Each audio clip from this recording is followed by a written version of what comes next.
IPL 2023 में कौन जीतेगा? दिल्ली इंडियंस, मुंबई कैपिटल्स या फिर सनराइजर्स कोलकाता? चल झूठा। अंबानी जी। लेकिन कैसे? इंडिया में बहुत सारे विजनरी लीडर्स का जन्म हुआ है, लेकिन अंबानी जी सबसे अलग है। ये जब सोचते हैं तो आने वाले कई दशकों के बारे में एक बार में ही सोचते हैं, लेकिन कैसे? जनता को जियो सिनेमा पर फ्री आईपीएल दिखाने के लिए अंबानी जी ने 23,000 करोड़ रुपए खर्च करके आईपीएल की डिजिटल मीडिया ब्रॉडकास्टिंग राइट्स ले ली। लेकिन क्यों? आप टीवी या मोबाइल पे जो गेम देखते हो ये तो नॉर्मल गेम है जिसे हर कोई देखता है, लेकिन टीवी या मोबाइल के पीछे जो गेम खेली जाती है वो एक्स्ट्राऑर्डिनरी गेम है जिसे सिर्फ कुछ लोग ही देख पाते हैं। तो क्या है ये गेम, क्या है अंबानी जी की मास्टर प्लान और क्या है आईपीएल की बिजनेस मॉडल, आइए गहराई से समझते हैं।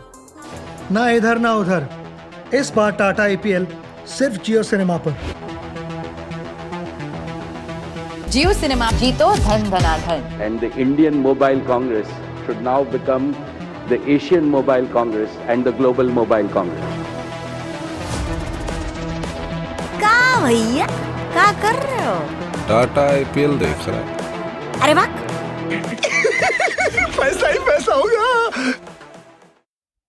देखो, आईपीएल को समझने से पहले हमें यह समझना होगा कि जियो काम कैसे करती है। जियो की काम करने की टेक्निक अंबानी जी ने जियो लॉन्च करते समय ही बता दिया था। उस समय अंबानी जी ने एक एनुअल जनरल मीटिंग में बोले, Jio is not a telecom company, it is a ecosystem made of devices, broadband apps and services to every time. मतलब जियो कोई टेलीकॉम कंपनी नहीं है, ये एक डिजिटल प्लेटफॉर्म है जिसमें तुम्हें इंटरनेट और इंटरनेट से जुड़ी सारी सुविधा जियो ही देगा। अगर आपको शॉपिंग करनी है तो जियो मार्ट मैं दूंगा, तुमको अगर मूवी देखनी है तो जियो सिनेमा मैं दूंगा, तुमको अगर गाना सुनना है जियो 7 मैं ही दूंगा। इस तरीके से काम करती है दोस्तों जियो एक इकोसिस्टम बनाकर काम करती है। अब आईपीएल की बात करें तो जब से यह स्टार्ट हुआ था यानी साल 2008 से इसका मीडिया ब्रॉडकास्टिंग राइट्स करने वाले ऑर्गेनाइजेशंस चेंज होती रही। जैसे कि साल 2008 से लेकर 2017 तक ये राइट्स सोनी पिक्चर्स नेटवर्क के पास थी और फिर 2018 से लेकर 22 तक ये राइट्स स्टार स्पोर्ट्स के पास रही। लेकिन आईपीएल के इतिहास में ये पहली साल है जब टीवी और ऑनलाइन राइट्स दो अलग अलग कंपनीज के पास गई। टीवी ब्रॉडकास्टिंग राइट्स ली स्टार नेटवर्क ने और डिजिटल ब्रॉडकास्टिंग राइट्स ले ली हमारे अंबानी जी ने।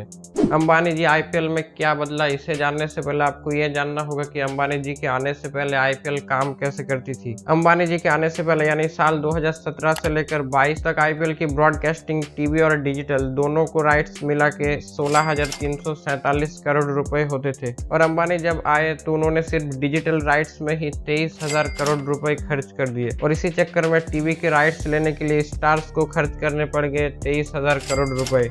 मतलब 16,000 करोड़ की गेम अंबानी जी ने एक झटके में ही 46,000 करोड़ में पहुंचा दिया। अब इससे तो बीसीसीआई को फायदा हुआ ही, साथ ही साथ जब ब्रॉडकास्टिंग राइट्स की प्राइस कम थी तब कई कंपनीज ये राइट्स लेने के लिए उछल कूद करती थी। लेकिन ये अमाउंट जब 46,000 करोड़ पहुंची तो सिर्फ दो कंपनीज जियो सिनेमा और स्टार नेटवर्क बची रही और आने वाले कई सालों में ये अमाउंट जब 70 से 80,000 करोड़ पहुंचेगी तो सिर्फ एक कंपनी रहेगी और वो है अंबानी जी के आने से पहले नंबर 1 ओटीटी प्लेटफॉर्म थी हॉटस्टार, क्योंकि भारत में बहुत लोग मोबाइल में भी आईपीएल देखते थे। साल 2018 के समय हॉटस्टार की मंथली यूजर थे करीब 75 मिलियन के आसपास, लेकिन आईपीएल आने से यह नंबर एक झटके में 300 मिलियन तक पहुंच जाती थी। लेकिन उस समय दबदबा थी टीवी की, क्योंकि दुकान, बाजार, रेस्टोरेंट में लोग टीवी पे ही मैच देखते थे। उस समय इंटरनेट की इतनी सारी फैसिलिटीज भी नहीं थी, लेकिन इसके बावजूद भी हॉटस्टार ने उस समय इतनी यूजर्स को खींच ली। अब जरा सोच कर देखो कि प्रेजेंट टाइम में जहाँ पर लोग टीवी से ज्यादा मोबाइल को प्रीफर करते हैं तब जियो की कितनी कमाई होगी। लेकिन रुको जरा, जियो सिनेमा में आप तो फ्री में आईपीएल देखते हो तो जियो आखिर इतनी सारी पैसा वसूल कैसे करेगी। हॉटस्टार सब्सक्रिप्शन बेच के पैसा कमाती थी। हॉटस्टार में आईपीएल देखने के लिए आपको एक मंथली या फिर ईयरली सब्सक्रिप्शन लेना पड़ता था। इस सब्सक्रिप्शन के जरिए ही हॉटस्टार पैसे कमाती थी। लेकिन जियो सिनेमा तो फ्री है ना, तो फिर क्या 23,000 करोड़ रुपए पानी में गए? लेकिन अंबानी जी भी कोई कच्चे खिलाड़ी नहीं है भाई। उन्होंने कहा कि टेंशन मत लो, मेरा नाम भी अंबानी है, पैसा तो मैं वसूली करूंगा ही करूंगा। अब इसके लिए जियो ने टोटल 6 से 7 तरीके अपनाए। पहले तो पैसा कमाने के लिए चाहिए जनता, और जनता को लाने के लिए भाई ने इसे टोटली फ्री कर दिया। और फ्री किया सिर्फ जियो सिम वाले के लिए नहीं, सबके लिए, यानी सबका साथ सबका विकास। अब कहीं लोग बोलेंगे कि भैया मुझे तो इंग्लिश समझ में नहीं आती, तो उन्होंने बोला इंग्लिश नहीं आती तो हिंदी में देख, तो बांग्ला में देख, तो भोजपुरी में देख, तो 12 भाषा में देख। तुमको मल्टीपल कैमरे से देखने हैं वो भी देखो, बैट्समैन टेलीविजन के एंगल से देखना पसंद नहीं है तो बॉलर के एंगल से देखो, लाइव मैच को बार बार देखो, हाइलाइट्स देखो, स्कोर बोर्ड देखो, तुम सिर्फ देखो और पैसा देगा तुम्हारा भाई। अब जब अंबानी जी ने इतनी सारी सुविधाएं दे दी तो अब की बार ये आंकड़ा 30 करोड़ से बढ़कर 40 से 50 करोड़ पहुंच जाएगी। अब जनता तो आ गई, लेकिन जियो सिम की तरह आईपीएल में भी तो पैसा कमाना है ना। आईपीएल से पैसा कमाने के लिए जियो के पास कई सोर्स ऑफ इनकम है, तो चलिए उसके बारे में डिस्कस करते हैं। तो इसकी पहली सोर्स ऑफ इनकम होगी एडवर्टाइजमेंट, क्योंकि जिस प्लेटफॉर्म में करोड़ों लोग आईपीएल देख रहे हैं उसमें ऐड तो दिखाई जाएगी ही। हर ओवर या फिर आउट होने के बाद एक ऐड दिखाई जाती है। हर ऐड की स्लॉट होती है 10 सेकंड की। इस 10 सेकंड के लिए चैनल चार्ज करती है 20 लाख रुपए। मतलब सोच कर देखो सिर्फ एक मैच से ही जियो सिनेमा को कितना प्रॉफिट होगा। अब आती है सेकंड सोर्स ऑफ इनकम यानी इंटरनेट पैक। मैच देखने के लिए आपको इंटरनेट भी तो चाहिए ना। आदमी अगर 360p रेजोल्यूशन में मैच देखते हैं तो 1 घंटे के लिए उसको खर्च करनी पड़ेगी 300 MB डेटा। मतलब 3 से 4 घंटे की मैच देखने के लिए उसको करीब 1 से 1.5 GB डेटा की जरूरत होगी। लेकिन 360p में क्या आप मैच देखना चाहोगे? नहीं।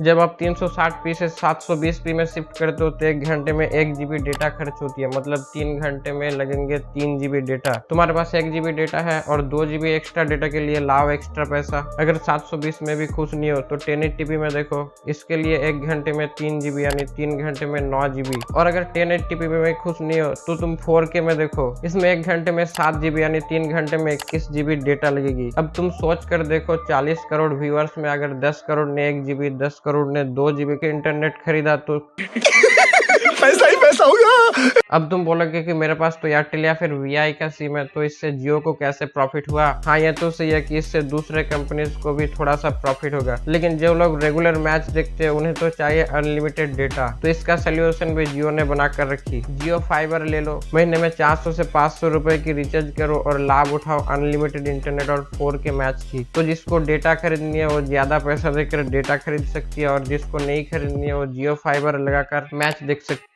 बात तो सही है। इनका तीसरा सोर्स ऑफ इनकम है जियो glass. So let me show you our latest innovation, the Geo Glass. अब जियो ग्लास लगाकर तुम VR वाले एक्सपीरियंस ले सकते हो। करीब 2,500 से 3,000 रुपए की एक ग्लास खरीदो और मजे से देखो मैच। इस ग्लास के सेल से भी कुछ प्रॉफिट बन जाएगी। चौथा सोर्स ऑफ इनकम है जियो मीडिया केबल। इस केबल को तुम जियो फोन के साथ कनेक्ट करके टीवी में मैच देख सकते हो। तो जिन लोगों को टीवी में मैच देखनी है लेकिन सुविधा चाहिए जियो वाली, तो भाई जियो केबल खरीदो। पांचवा सोर्स ऑफ इनकम है सब्सक्रिप्शन। लेकिन जियो सिनेमा तो फ्री है ना, ये मत सोच लेना कि ये आज फ्री है मतलब कल भी फ्री रहेगी। जियो सिम को हम कैसे भूल सकते हैं? पहले फ्री में सिम देकर लोगों को इंटरनेट की लत लगा दी और फिर उसके बाद लाओ पैसे। ठीक उसी तरीके से जियो सिनेमा पर जब ऑडियंस बढ़ जाएगी तो धीरे धीरे इसमें भी सब्सक्रिप्शन ऐड होती रहेगी। तो दोस्तों ये थी जियो की सोर्स ऑफ इनकम। आपको वीडियो कैसे लगी कमेंट्स में मुझे बताना, और वीडियो पसंद आई तो प्लीज वीडियो को लाइक और चैनल को सब्सक्राइब कर दीजिए। मिलते एक और वीडियो में, तब तक के लिए बाय बाय।